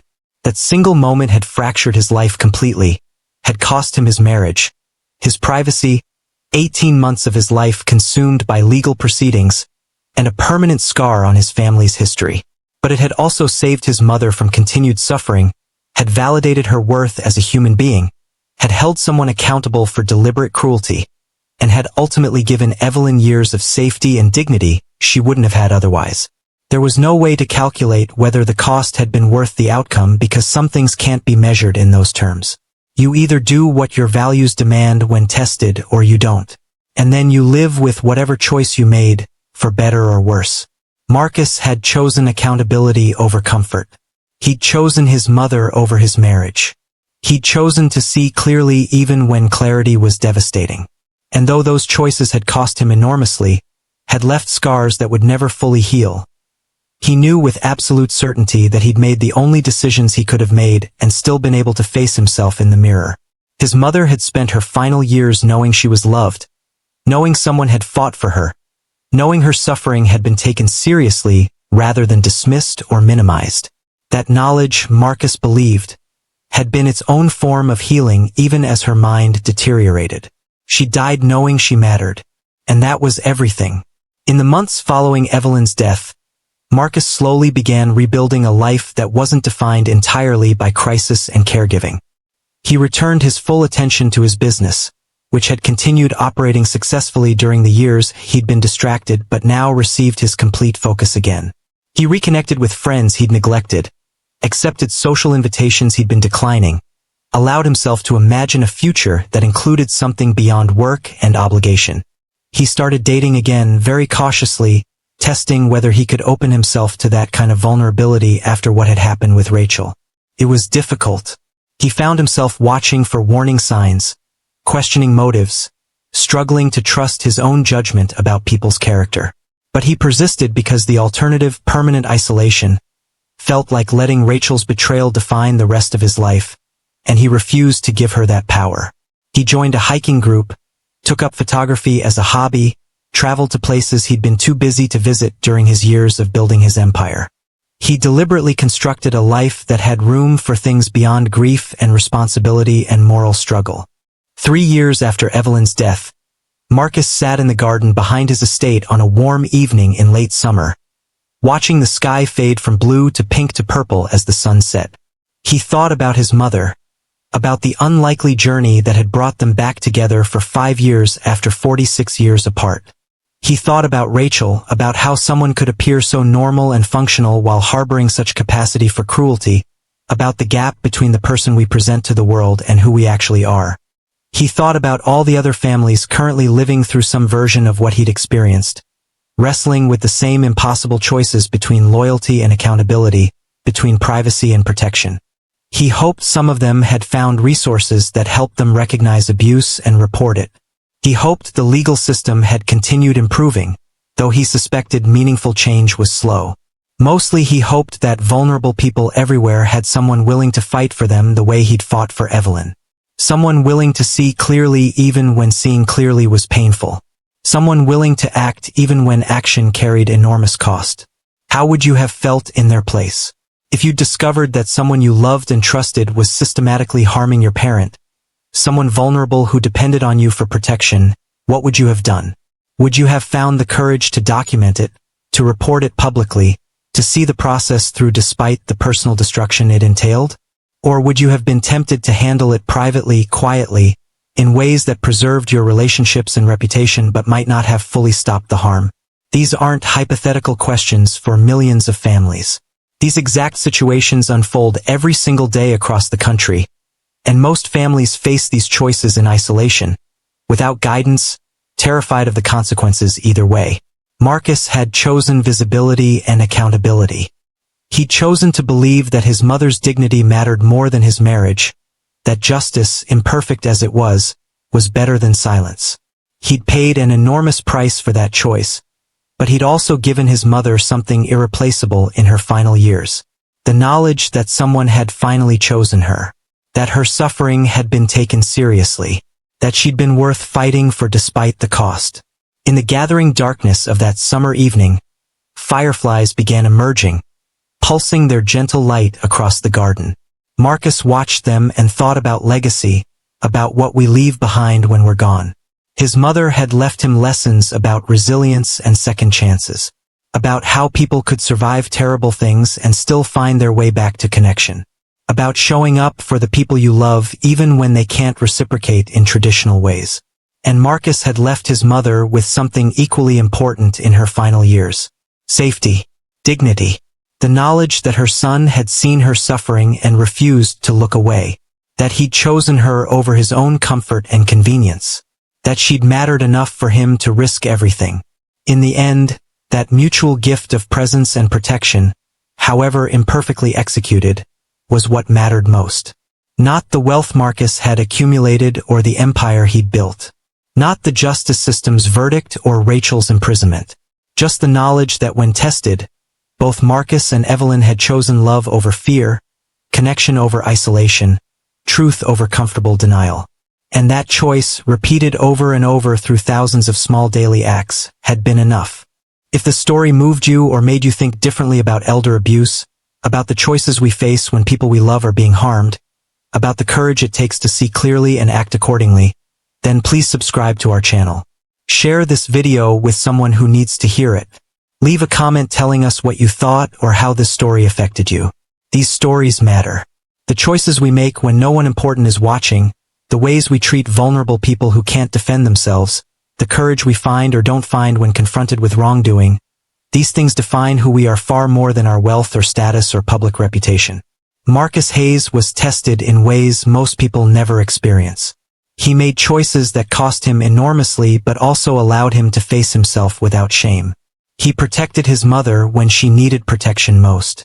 And he showed us all what it looks like to choose accountability over comfort, even when that choice means losing almost everything. Thank you for watching.